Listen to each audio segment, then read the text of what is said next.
We talked about the Firmicutes and Bacteroides phyla in the previous section, but we'll review it again right now using the analogy of the animals. So just as animals is at the top, and we can subdivide animals into classes such as dog and cat, and there's a variety of different dogs and a variety of different cats that falls into each of those lines of the tree or branches off of the animals. You can think of it the same way with the normal bacteria flora.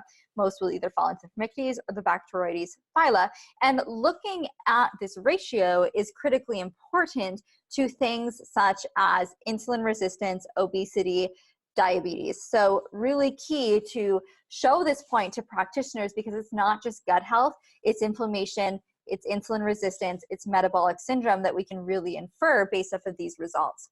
Gram-negative Bacteroides and gram-positive Firmicutes are the beneficial phyla that dominate the entire human digestive tract, including the mouth, nose, throat, and colon. The abnormal result in one or both of these phyla suggests imbalances in the normal microbes in the GI tract. High Firmicutes and low Bacteroides, resulting in a high FB ratio, suggests microbial imbalance, which may lead to increased caloric extraction from food, fat deposition, lipogenesis, impaired insulin sensitivity, and increased inflammation. So this is one that I'm paying particular attention to. On the GI map test, it signifies less than 1 as being normal.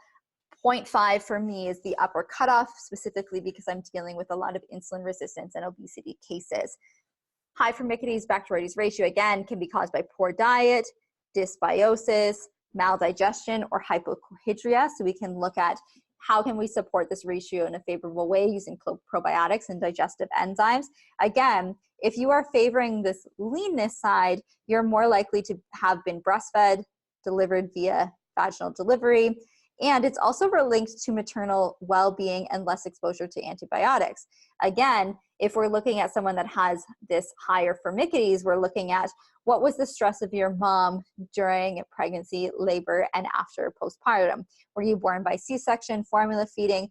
Do you consume more refined carbohydrates? Have you had more exposure to antibiotics?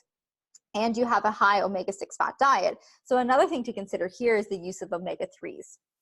Therapeutic approaches and consideration. When the Firmicutes phyla is high, consider using Bifidobacterium probiotics.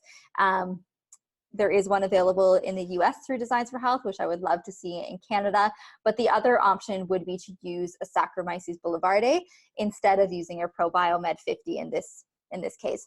Lactobacillus and bacillus found in probiotics can actually elevate Firmicutes. So that's why the ProBiomed 50 or the ProBiomed 100, a better choice in this situation would be using something like a Saccharomyces boulevardiae.